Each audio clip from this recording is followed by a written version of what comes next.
नमस्कार दोस्तों। गुरु गोविंद दोऊ खड़े काके लागो पाए, बलिहारी गुरु आपने जिन गोविंद दियो बताए। जिस देश की परंपरा या रही हो, जिसमें गुरु को हमेशा सम्मान की नज़र से देखा गया हो, उसी देश में और उसी देश की राजधानी दिल्ली में अगर गुरु के ऊपर लाठी चार्ज हो और शिक्षक को पीटा जाए सरेआम, क्या यह लोकतंत्र है या भ्रष्ट तंत्र है?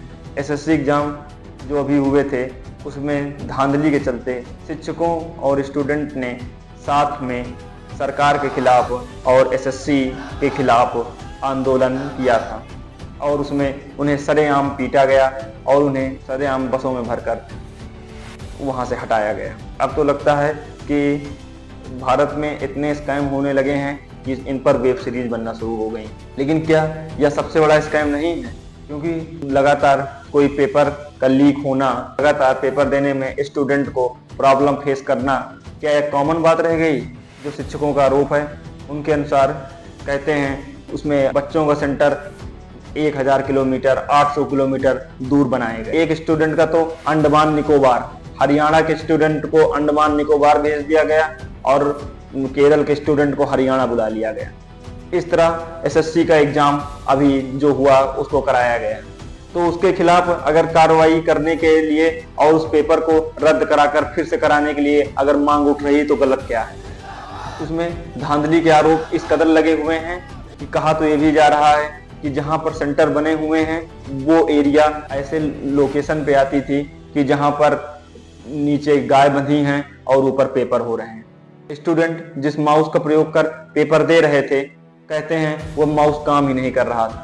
4 बार क्लिक करने के बाद वह माउस काम करता था। कुछ सेंटरों पे तो यह व्यवस्था थी कि अगर स्टूडेंट कुछ भी बोले तो बाउंसर रखे गए थे कि वो कुछ भी बोले तो उन्हें पीट कर उन्हें शांत करा दिया जाए। इस तरह तो पेपर कराए गए हैं। और जो शिक्षकों का आरोप है उनका सीधा कहना यह है कि आप जिस संस्था को पहले पेपर करवाने के लिए देते थे उसी संस्था को दीजिए। पहले टीसीएस संस्था से पेपर कराए जाते थे क्योंकि एसएससी के पास अपना खुद का कोई सॉफ्टवेयर नहीं। टाटा कंसल्टेंसी सर्विस, इससे पहले पेपर कराए जाते थे, लेकिन अब की ईसीटी को दिया गया। जिस संस्था पर 2019 में पेपर लीक के मामले में उसे ब्लैक लिस्ट कर दिया गया था, लेकिन फिर उसी संस्था से पेपर कराए जा रहे हैं। तो क्या इसके पीछे रीजन है? क्या सरकार की मिलीभगत है? क्या संस्था और सरकार में चंदे की बंटवारे हो रहे हैं?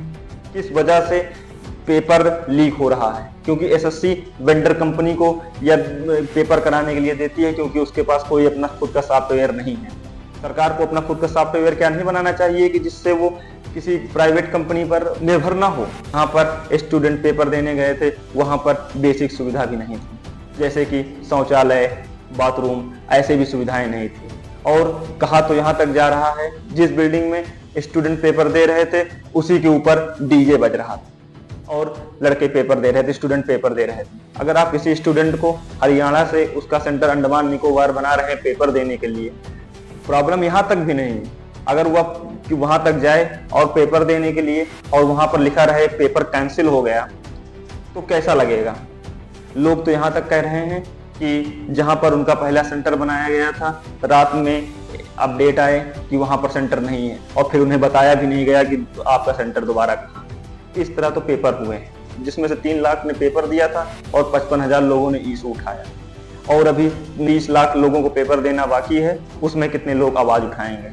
जब 3 लाख लोगों को मैनेजमेंट नहीं कर पा रही है सरकार, तो 30 लाख लोगों को कैसे मैनेजमेंट करेगी? ये सबसे बड़ा स्कैम है। तो इसके पीछे गलती किसकी है? शिक्षकों का कहना है, चाहे वो अभिनय सर हो, चाहे वो राकेश सर हो, चाहे नीतू मैम या कोई भी हो, जिन जिन शिक्षकों ने वहां पर आंदोलन किया, उनका सीधा कहना है जिस संस्था को आपने पेपर कराने के लिए दिया है उस संस्था को ना देकर टीसीएस को फिर से पेपर कराने के लिए दिया जाए।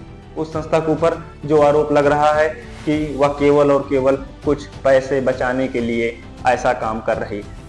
स्टूडेंट को ऐसे ऐसे लोकेशन में भेजा जा रहा है जहां पर कोई बेसिक सुविधाएं भी नहीं। कहते हैं स्टूडेंट जहां पर पेपर दे रहे थे वहां पर जो पेपर कराने वाले थे वो बैठकर रील देख रहे थे मोबाइल में, नाचने गाने वाले पेपर करवा रहे थे और कुछ तो वहां पर सो रहे थे और आपस में बात कर रहे थे। यहाँ तक के आरोप लगे हैं और इस तरह पेपर कराए जा रहे हैं। अब बात करते हैं शिक्षकों पर। जो शिक्षक स्टूडेंट के लिए आगे आए हैं, क्या आप उन पर लाठियां बरसाएंगे? किसी की आवाज आप इस तरह दबाएंगे कि लाठियां बरसाकर उन्हें बसों में ठूंस कर भेजा जाएगा? एक शिक्षक को तो मारा गया और उनके हाथ की हड्डी टूट गई। क्या यही लोकतंत्र है? लोकतंत्र है कि भ्रष्ट तंत्र है? सत्ता पक्ष और विपक्ष की बात नहीं की जा रही। ऐसा नहीं है कि कांग्रेस के रूल में पेपर लीक नहीं होते थे।